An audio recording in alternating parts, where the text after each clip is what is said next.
오직 은혜라는 제목으로 함께 말씀을 나누고자 합니다. 오늘도 우리에게 함께 예배드릴 수 있는 은혜를 허락하신 하나님께 감사하는 마음으로 함께 말씀을 우리의 삶으로 받기를 소망하는데요. 제가 한때 즐겨보았던 드라마가 하나 있습니다. 스토브 리그라는 드라마인데요. 프로 야구팀이 시즌이 끝나게 되면은 다음 시즌을 준비하는 기간이 있습니다. 이때 프로야구단은 내부 시설을 점검하기도 하고 해외 용병을 계약하기도 하고 국내 선수들과 연봉 협상을 진행하고 다른 팀과 선수를 트레이드하기도 하는데 바로 이 기간, 다음 시즌을 준비하는 이 기간을 스토브리그라고 합니다. 그렇기에 이 드라마는 어떤 운동에 대한 이야기보다는 운영과 설득 그리고 공동체와 리더십에 대한 이야기가 주를 이루고 있지요. 제가 이 드라마를 좋아했던 이유는 여러 가지가 있지만 첫 번째 이유를 꼽자면 명대사가 많았기 때문입니다. 비록 드라마였지만 매우 통찰력 있고 제 삶을 돌아보게 하는 멋진 말들이 많이 나왔습니다. 몇 가지를 소개하자면 이런 말들입니다. 소 잃고 외양간 고쳐야죠. 소 한 번 잃었는데 왜 안 고칩니까? 그거 안 고치면 다시는 소를 키우지 못합니다. 모두가 같은 환경일 수가 없고 각자 가진 무기 가지고 싸우는 건데 핑계대기 시작하면 똑같은 상황에서 또 집니다. 최소한 문제가 있으면 그 문제를 지적할 수 있는 팀이 되기를 바랍니다. 강한 사람이 아니어도 괜찮습니다. 우리는 서로 도울 거니까요. 이처럼 많은 생각을 하게 하는 좋은 명대사들이 많았던 드라마입니다. 그리고 저는 오늘 말씀을 준비하면서 이 드라마에 나왔던 한 대사가 생각이 났습니다. 이 대사가 나오게 된 배경은 이미 태어날 때부터 많은 것을 누리고 그것을 가지고 있었던 사람이 그 모든 것을 자신의 노력에 대한 보상이라고 생각하자 주인공이 일침을 놓는 장면에서 나왔던 대사입니다. 대사는 이렇습니다. 어떤 사람은 삼루에서 태어나 놓고 자기가 삼루타를 친 줄 압니다. 부끄러워할 필요는 없지만 자랑스러워하는 꼴은 보기 좀 민망하죠 라는 말입니다. 이 대사가 제게는 아주 강한 충격으로 다가왔고 또한 오늘 이 시대를 살아가는 저의 신앙에 적용해 보니 어떤 성도는 은혜로 살아가면서 자기가 은혜를 누릴 만하다고 생각하는데 이런 은혜를 자신의 것으로 생각하고 자랑스러워한다면 이는 너무나 민망하고 부끄러운 일일 것입니다. 문제는 그게 바로 저와 혹은 우리의 모습일 수도 있다는 사실입니다. 오늘 우리가 함께 살펴본 9장 1절부터 9절의 말씀은 앞선 8장에 나오는 솔로몬의 기도에 대한 하나님의 응답입니다. 그렇게 앞선 8장에서 솔로몬이 어떤 기도를 했는지 살펴보아야 오늘 본문의 말씀을 이해하기가 조금 쉽습니다. 솔로몬은 8장 22절부터 53절까지 하나님께 기도를 드리는데 그 내용을 짧게 요약하자면 이렇습니다.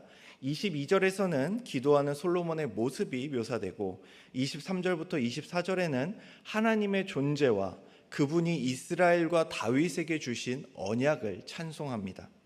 25절부터 26절에는 아버지 다윗에게 하신 약속을 지켜주시기를 기도하고 31절부터 53절에는 이스라엘이 마주할 위기들을 보면서 솔로몬이 기도하는 모습이 나옵니다. 그 내용들은 이런 것이죠. 이스라엘이 이웃에게 범죄할 경우, 적국에게 전쟁에서 패할 경우, 가뭄이 올 경우, 자연적 재앙과 전염병이 올 경우, 하나님을 찾는 이방인을 위한 기도와 또한 전쟁을 앞두었을 경우 그 모든 것에 패해서 포로가 되었을 경우를 놓고 솔로몬은 31절부터 53절까지 기도를 합니다. 그리고 이 기도의 제목들 뒤에는 계속해서 이러한 단서가 붙는데 이 성전을 향하여 기도하거든 하나님께서는 기도와 간구를 들으시고 돌아봐 달라는 바람을 덧붙이고 있습니다. 그리고 오늘 본문은 바로 이런 솔로몬의 길고 긴 기도에 대한 하나님의 응답입니다. 오늘 말씀을 깊게 살펴보기에 앞서서 여러분들께서 조금 집중해서 들어주셔야 합니다. 워낙 많은 내용과 또한 이해하기 힘든 그런 주제들이 좀 나오기 때문에 오늘 말씀을 집중해서 들어주시면 너무 좋겠습니다. 오늘 이제 이러한 응답에서 하나님께서는 솔로몬에게 자신을 스스로 드러내는 계시, 즉 신현을 통해 솔로몬에게 나타나십니다. 그리고 말씀하시죠. 이는 하나님께서 솔로몬이 첫 번째 신현에서 지혜를 구한 것을 기뻐하셨던 것처럼 하나님께서 솔로몬이 이스라엘 왕조와 백성들 그리고 성전을 위해 기도한 것에 대해 기뻐하고 계심을 보여주는 장면입니다. 그런데 하나님이 그것을 기뻐하셨다라는 것이 이제 솔로몬이 다스리는 이스라엘이 지금부터 영원토록 평안할 수 있다라는 그런 의미는 아닙니다. 하나님께서 솔로몬이 지혜를 구했던 그 순간과 그의 마음을 귀하게 여겨주셨던 것처럼 여기서는 하나님께서 솔로몬이 성전을 완공하고 하나님께 기도하며 아뢰는 그 모습과 마음을 귀하게 여겨주시는 장면입니다. 그러나 지혜를 구했다고 해서 성전을 완공하고 기도를 드렸다고 해서 모든 것이 끝나는 것은 아닙니다. 다시 살아가야 할 삶이 기다리고 있음을 발견하게 됩니다. 이는 하나님께서 택하신 이스라엘 백성의 삶에 끊임없이 반복되었던 내용입니다. 믿음의 조상이었던 아브라함이 이삭을 약속받습니다. 그러나 이삭이 태어났다고 그의 삶이, 그의 사명이, 그의 인생이, 그의 그리스도인으로서의 삶이 끝난 것은 아닙니다. 이삭이 에서와 야곱을 낳았다고 해서 끝이 아니듯이 야곱이 많은 자식을 낳고 에서와 화해하고 죽은 줄 알았던 요셉을 애굽 땅에서 만났다고 해서 끝이 아닌 것과 마찬가지입니다. 그들에게는 그 기쁨의 순간과 무언가 약속된 것을 받는 것에 대한 기쁨의 그 이후가 남아 있습니다. 그리고 그 삶을 살아가야 했죠. 이것이 가장 확실하게 드러나는 장면이 바로 출애굽기입니다. 특히 출애굽의 장면을 우리가 한번 떠올려 보길 원합니다. 이스라엘 백성은 자신들을 쫓던 애굽의 군대가 홍해 바다에 수장되는 모습을 보았습니다. 그리고 그 놀라운 사건에 하나님을 찬양하죠. 그런데 여러분, 출애굽기가 이 장면 속에서 저 애굽의 많은 군사들을 멸하신 그 하나님을 찬양하면서 해피엔딩으로 끝납니까? 아니요. 이 장면은 출애굽기의 아직 상반부에 불과합니다. 홍해바다가 갈라지고 이스라엘 백성이 그 사이를 건너며 애굽의 군대가 그곳에서 하나님의 심판을 받아 죽은 사건과 그로 말미암아 하나님께 영광을 돌리며 찬양하는 그 기쁨의 날은 그날 하루로 족하게 지나가 버립니다. 그리고 그 이후가 찾아오죠. 축제는 지나가고 일상이 찾아옵니다. 기쁨이 지나가고 일상이 찾아옵니다. 솔로몬이 하나님께 성전을 봉헌하며 기도를 드리고 백성들과 함께 기뻐하고 즐거워하는 이 날도 마찬가지입니다. 그렇기에 오늘 우리가 살펴보는 본문은 아주 흥미로운 장면이 담겨 있습니다. 성전을 봉헌하고 하나님께 기도하는 것을 하나님이 기뻐 받으시죠. 3절 말씀입니다. 여호와께서 그에게 이르시되 내 기도와 내가 내 앞에서 간구한 바를 내가 들었은즉 나는 네가 건축한 이 성전을 거룩하게 구별하여 내 이름을 영원히 그곳에 두며 내 눈길과 내 마음이 항상 거기 있으리니. 하나님께서는 솔로몬의 기도와 간구를 들으셨고 성전을 거룩하게 구별하여 하나님의 이름을 영원히 그곳에 두며 하나님의 눈길과 마음을 항상 그곳에 두시겠다고 약속하시고 말씀하십니다. 그러나 이것이 이스라엘 백성의 미래의 삶과 그들이 마땅히 지켜야 할 순종까지 담보할 수는 없음을 또한 알려주십니다. 우리가 분투하고 살아내야 하는 현실과 반복되는 일상이 우리에게 몰려오는 것처럼 이스라엘 백성과 솔로몬이 성전을 완공하고 그 성전이 지어짐으로 말미암아 하나님께 기도를 드리고 감사하는 그 장면 역시도, 그 날 역시도 지나가고 반복되는 일상이 몰려오는 것이죠. 성전 하나로 우리의 모든 평생의 신앙을 퉁칠 수 없는 겁니다. 예수를 믿었다는 사실이 이후 우리가 살아가야 하는 삶의 현장과 그 일상을 면제해 주지 않는 것과 동일합니다. 예수님을 믿는 것은 얼마나 기쁜 일입니까? 얼마나 감사한 일입니까? 얼마나 내 평생에 복된 일입니까? 그런데 여러분, 예수님을 믿고 난 그 이후에 우리의 삶이 남아있다라는 것입니다. 예수님 믿었다고 다 승천할 것 같으면 우리는 승천 못한 사람들이니 예수를 안 믿는 존재들입니까? 그렇지 않다라는 것이죠. 예수를 믿었음에도 무언가 우리는 예수를 믿었으니 끝나야 할 것 같은데, 이제 하나님의 백성이 되고 예수 그리스도의 제자가 되고 그래서 무언가 다 끝나야 할 것 같은데 무엇이 남아 있습니까? 예수 그리스도의 제자로 살아가야 하는 삶이 남아 있는 겁니다. 이스라엘 백성도 마찬가지죠. 홍해를 건너고 나니 어떻게 합니까? 광야의 삶이 남아 있는 겁니다. 오늘도 마찬가지입니다.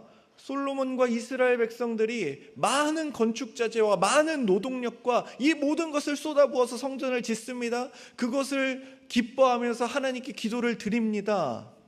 그런데 그 기도의 간구의 내용에 무엇이 숨겨져 있습니까? 하나님, 우리가 이러할 때 성전을 바라보면, 성전에 나아가 기도하면 우리의 모든 기도를 들어주십시오. 우리의 모든 간구를 들어주십시오. 우리가 이런 일이 생기지 않도록 도와주십시오. 우리를 지켜주십시오. 무엇이 다 담겨 있습니다. 그런데 오늘 본문 가운데 하나님의 대답은 무엇을 염두하고 있습니까?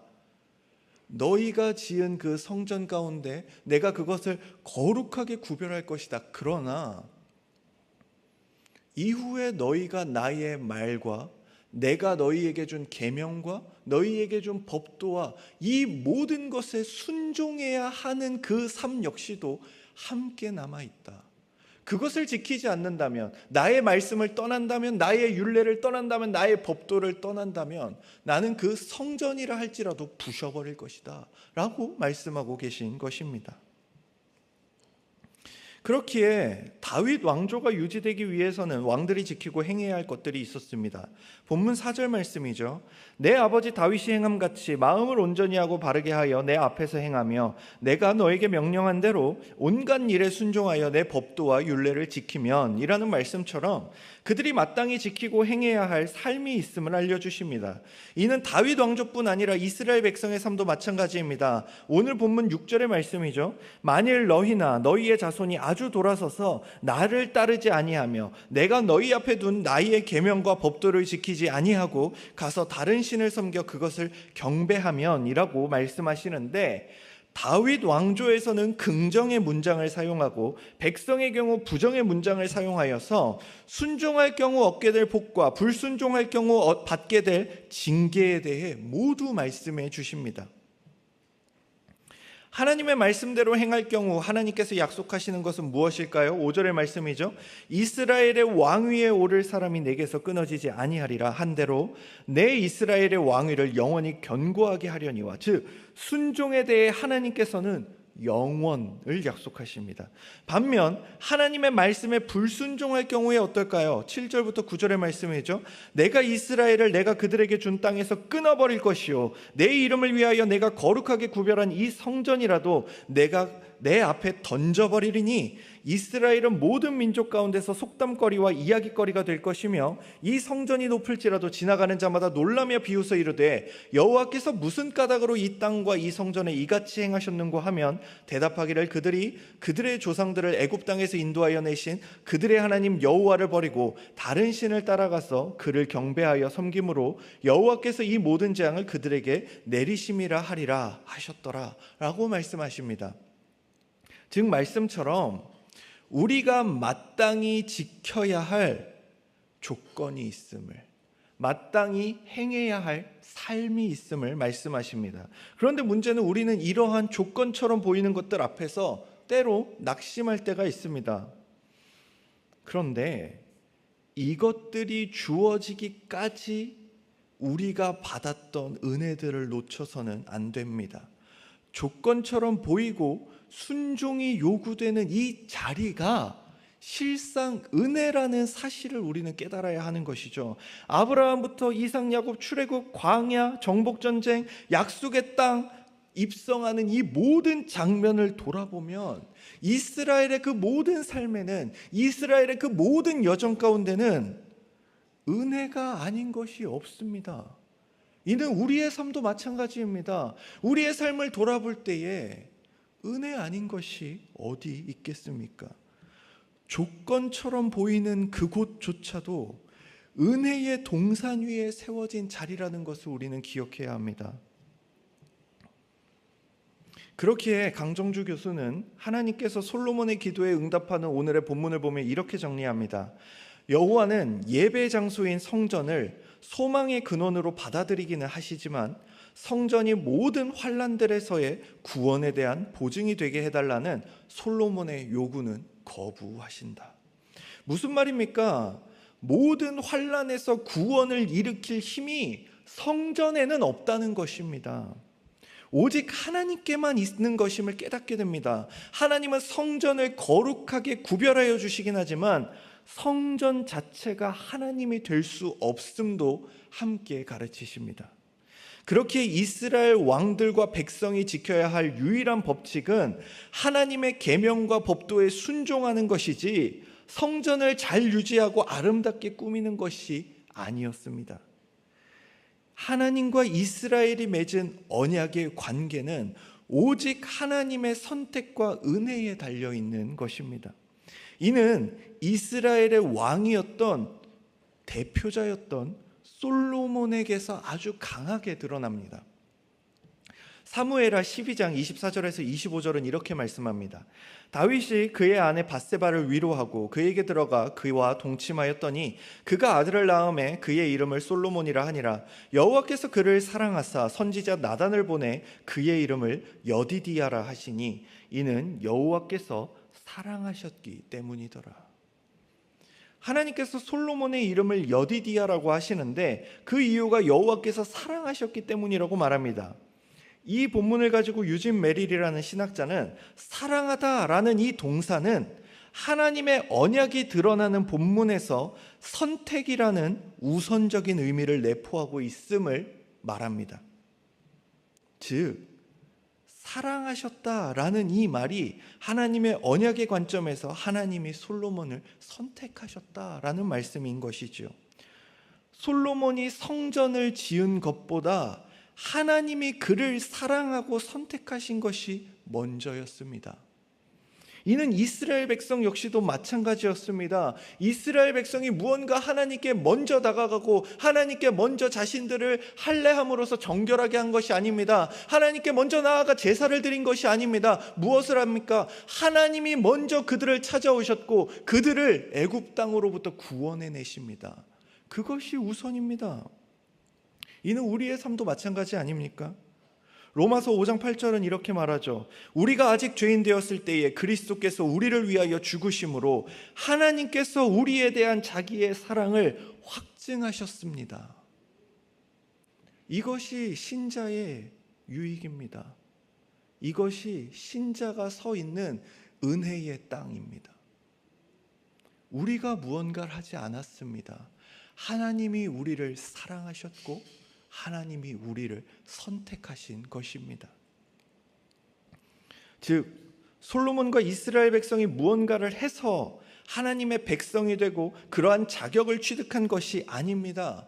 지금 성전을 지었기 때문에 그 전에 누리지 못했던 유익을 더 받는 그런 내용이 아니라는 것입니다.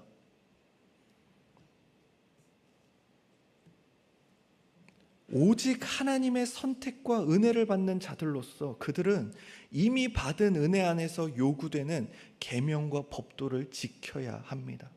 이러한 사실은 이스라엘 백성으로 하여금 아주 중요한 사실을 깨닫게 하는데 중요한 것은 성전이 아닌 하나님이라는 사실이었습니다. 성전이 가치가 있었던 것은 그곳을 하나님이 거룩하게 구별하셨기 때문이며 하나님이 그곳에 임재하시기로 약속하셨기 때문입니다. 우리의 섬김과 헌신, 경건 등이 가치 있는 것도, 우리 공동체가 가치 있는 것도 하나님 때문입니다. 그렇기에 7절에서 하나님께서는 이스라엘이 우상을 숭배하고 계명과 법도를 어긴다면 성전을 던져버리겠다라고 말씀하십니다. 솔로몬은 8장의 기도에서 포로 때에 범죄하여 포로가 되었을 때 성전을 향하여 기도하면 기도를 들어달라고 간구하지만 하나님은 이스라엘이 범죄한다면 성전을 없애버리시겠다라고 말씀하고 계시는 것이지요. 즉 솔로몬은 그럼에도 성전이 있으니 우리가 성전을 바라보고 성전을 향하여 기도할 때 우리의 기도를 들어주시고 우리를 용서해달라고 하지만 하나님께서는 너희가 나의 계명과 율례와 법도를 어긴다면, 나를 떠난다면, 이방신을 섬기고 우상을 숭배한다면 나는 성전 자체를 없애버릴 것이다 라고 말씀하고 계시는 겁니다. 왜 그럴까요? 하나님을 떠나는 자들이라면, 그의 말씀을 순종하지 않는 이들이라면 성전 자체도 우상으로 만들 것이기 때문입니다. 하나님의 거룩한 구별과 하나님의 임재가 있는 그곳조차도 범죄한 자들은, 타락한 자들은, 하나님을 떠나는 자들은, 다른 우상을 섬기길 원하는 자들은 그것을 우상화시킬 것이기 때문이죠. 그러나 이런 끔찍한 현실에도 그들이 기억해야 할 사실이 있다면 앞서 살펴본 것처럼 하나님의 구원을 경험했던 홍해도 지나가고 하나님의 율법이 수여되었던 시내산도 지나가고 반석에서 물이 나와서 백성의 목마름을 해결했던 무리바도 지나갔습니다. 그리고 지금 이 말씀을 듣는 자들이 마주한 현실, 즉 이 열왕기의 말씀을 듣는 자들이 마주한 현실은 성전도 무너지고 나라도 망하고 왕을 잃고 약속의 땅에서 떠난 포로의 상태라는 점입니다.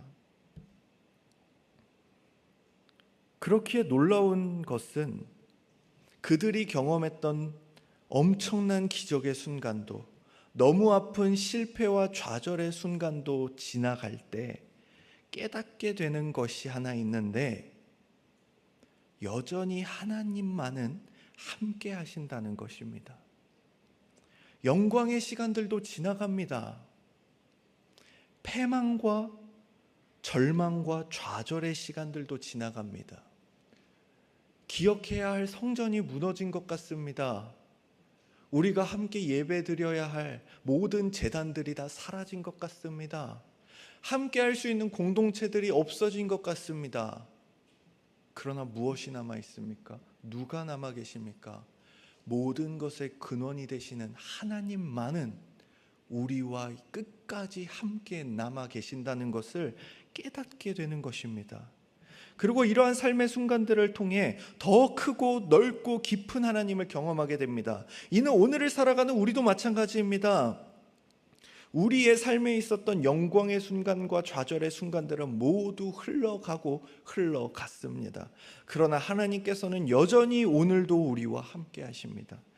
삶에서 신앙과 경건의 아름다움이 찬란히 빛났던 순간들 아마 한 번쯤 다 있으실 것입니다.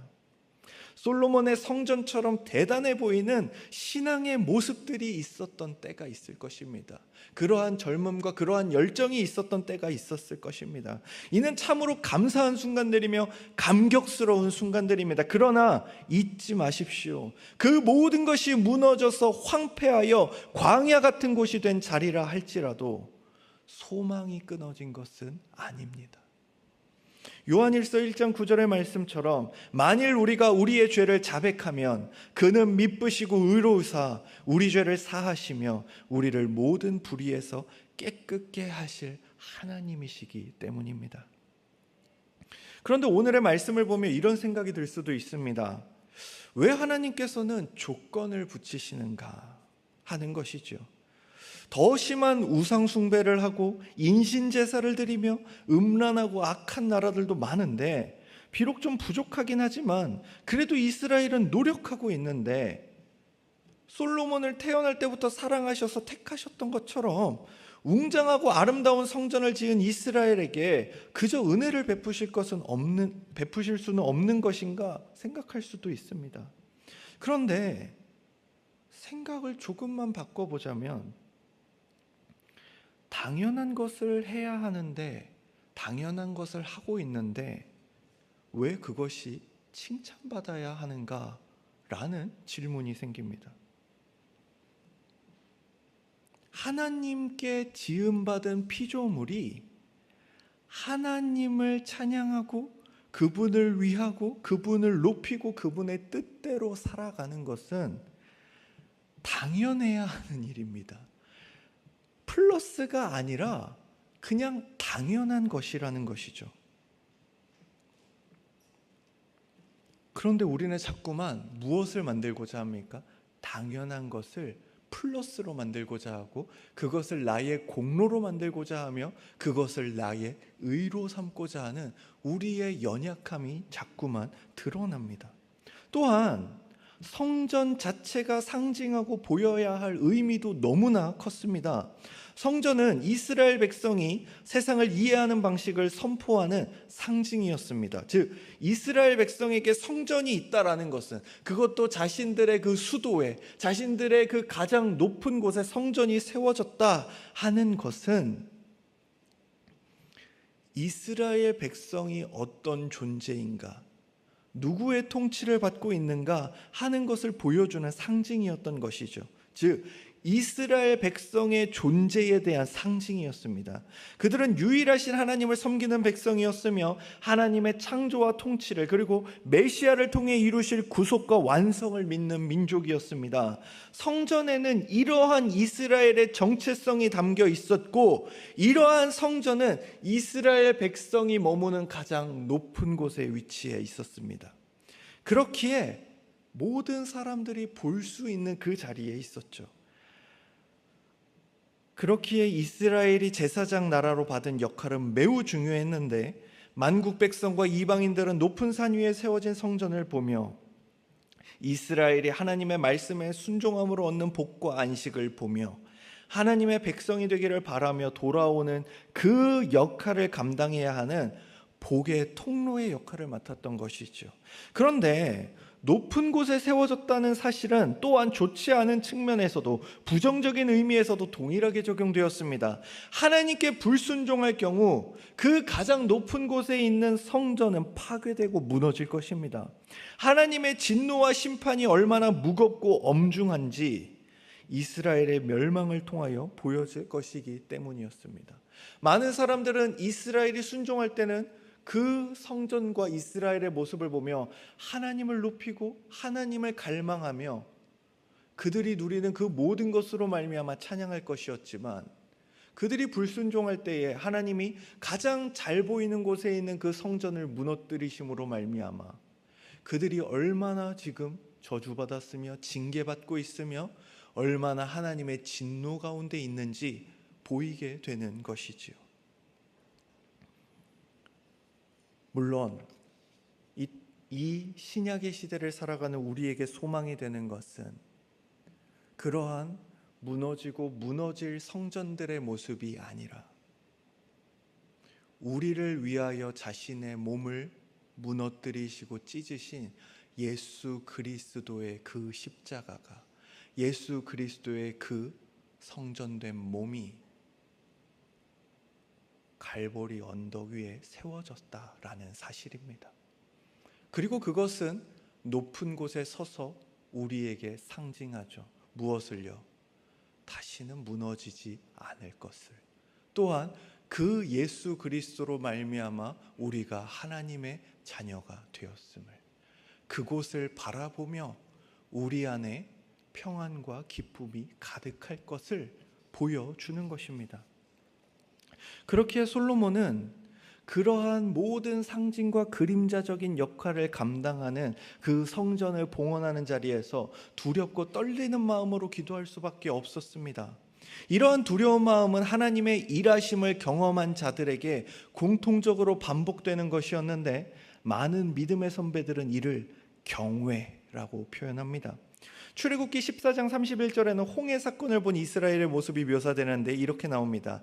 이스라엘이 여호와께서 애굽 사람들에게 행하신 그 큰 능력을 보았으므로 백성이 여호와를 경외하며 여호와와 그의 종 모세를 믿었더라.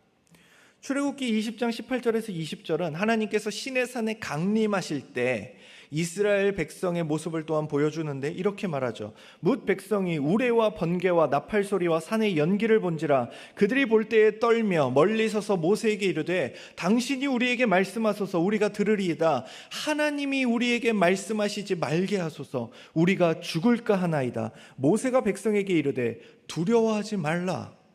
하나님이 임하심은 너희를 시험하고 너희로 경외하여 범죄하지 않게 하려 하심이라. 그렇기에 모세는 이스라엘 백성을 향하여 하나님께서 당신의 백성에게 요구하시는 것을 말하며 하나님을 향한 경외를 가장 우선적으로 말합니다. 신명기 10장 12절에서 13절이죠. 이스라엘아 내 하나님 여호와께서 너에게 요구하시는 것이 무엇이냐? 곧 너의 하나님 여호와를 경외하여 그의 모든 도를 행하고, 이렇게 말합니다.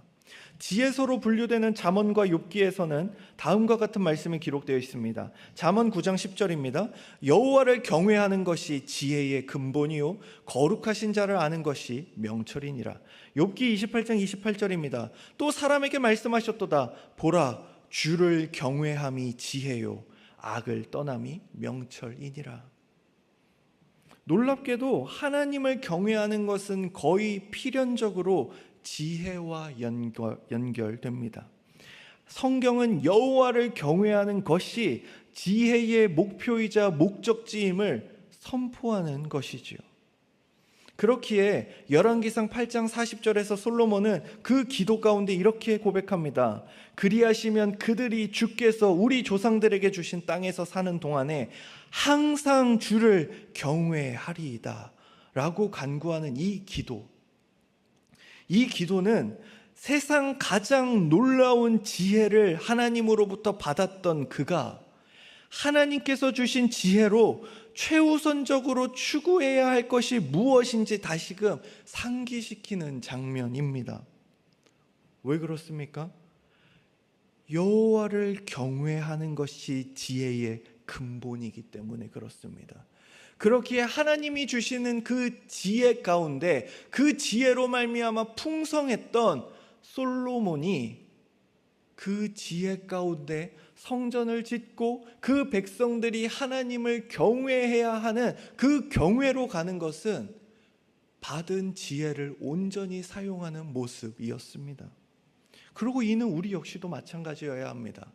하나님의 말씀을 통하여 우리에게 주어지는 그 놀라운 하나님의 지혜와 지식들은 우리로 하여금 무엇을 끌어내야 합니까? 하나님을 향한 경외의 모습과 삶으로 우리를 인도할 수밖에 없는 것입니다.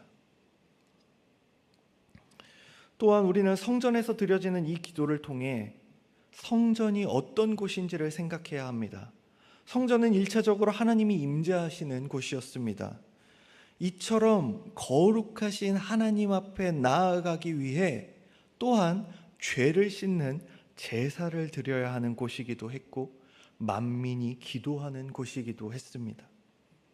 문제는 이러한 성전, 제사, 기도에 대한 개념들이 우리에게 익숙한 것처럼 여겨지지만 성경적이지 않을 때가 많다는 사실입니다.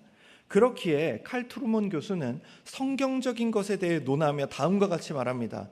성경적인 기도란 하나님의 은혜의 근거를 두고 따라서 하나님이 자기 백성에게 행한 구원의 역사에서 표현되고 구약의 피비린내 나는 희생제사 속에서 드러나는 하나님의 성품의 토대를 둔다. 이것이 구약에서 기도가 드려지는 1차적인 장소가 하나님이 자기 백성과의 언약에 따라 머무는 곳이자 하나님에게 희생제사가 드려지는 곳인 성막과 성전인 이유이다 라고 말합니다. 그리고 이러한 구약에서의 기도의 의미와 성전이라는 장소와 희생 제사라는 모든 모형과 그림자는 예수 그리스도라는 본체 속에서 완성됩니다. 그렇기에 오늘날 우리의 기도는 성육신하신 하나님이시며 자신을 희생하여 모든 믿는 자들을 대속하시는 제물이 되신 보혈을 흘리신 예수 그리스도가 우리가 기도할 수 있는 모든 근거가 되는 것입니다. 그렇기에 우리는 날마다 기도할 때 누구의 이름으로 기도합니까? 예수 그리스도의 이름으로 기도하는 것입니다. 그리고 이러한 구약의 성전과 신약의 예수 그리스도를 통해 우리는 놀라운 공통점을 하나 발견합니다.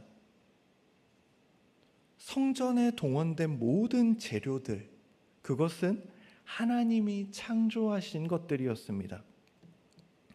그것을 짓는 인간들은 하나님의 형상으로 만들어진 존재들이었고, 또한 성전의 설계 역시도 역대상 28장 19절의 말씀을 보면 이렇게 말하죠. 다윗이 이르되 여호와의 손이 내게 임하여 이 모든 일의 설계를 그려 나에게 알려주셨느니라. 설계까지도 하나님이 하셨습니다. 즉, 이 성전의 모든 것이 하나님으로 말미암은 것이었죠. 예수 그리스도를 한번 볼까요? 예수 그리스도께서 성령으로 잉태하여 태어나시고 모든 율법에 순종하시며 마귀의 시험에서 이기시고 하나님의 뜻에 따라 사시다가 모든 믿는 자들을 위하여 십자가 대속을 완성하신 그 사건. 구약의 성전과 신약의 예수 그리스도 가운데 우리는 어떤 공통점을 발견하게 됩니까? 우리가 한 것이 아무것도 없다는 사실을 발견하게 됩니다. 모든 것을 하나님이 하셨다는 것을 발견하게 됩니다. 우리의 공로와 우리의 의가 없음을 발견하게 됩니다. 아무것도 한 것이 없기에 하나님께 무언가 바라고 요청할 수 있는 것이 없는 자들이 바로 우리입니다. 그런데 하나님께서 그런 우리에게 은혜를 베푸십니다. 하나님의 말씀에 순종하고 법도와 율례를 지키면 함께 하시겠다고, 평화와 안식을 주시겠다고, 예수 그리스도의 이름과 그분이 나의 구원자 된 사실을 믿으라고, 그러면 영생을 선물로 주겠다고 하십니다. 즉, 하나님께서 우리에게 요구하시는 것은 조건이 아니라 그럼에도 우리에게 주시는 하나님의 은혜입니다. 말씀을 맺겠습니다. 오늘 우리는 솔로몬의 기도에 대한 하나님의 응답을 통해 함께 말씀을 나누었습니다. 찬양의 가사처럼 우리에게 주어진 모든 것이 은혜입니다. 오늘의 말씀을 생각하시며 우리의 삶의 자리에서 은혜를 받은 내가 아닌 나에게 은혜를 베푸신 하나님을 자랑합시다. 내가 잘해서 얻은 은혜처럼 그 은혜를 자랑한다면 많이 민망할 것입니다. 내가 하는 그 무엇도 하나님이 베푸신 은혜 위에 세워졌음을 기억해야 합니다. 하나님의 말씀이 육신이 된 것만 비하되고 비참한 모습이 된 것이 아니라 하나님에 대한 그 놀라운 지식이 인간의 말로 표현되는 것, 하나님의 그 영광스러운 임재가 인간이 지은 그 돌무더기 위에 들어오는 것, 그 모든 것이 하나님이 우리를 위해 자신을 낮추시고 우리를 위하여 베푸신 하나님의 배려와 은혜라는 것을 기억합시다. 그 모든 은혜를 기억하며 살아갈 때에 우리의 삶에서 감사하지 못할 것이 없으며 불평할 것이 없을 것입니다. 함께 기도하겠습니다.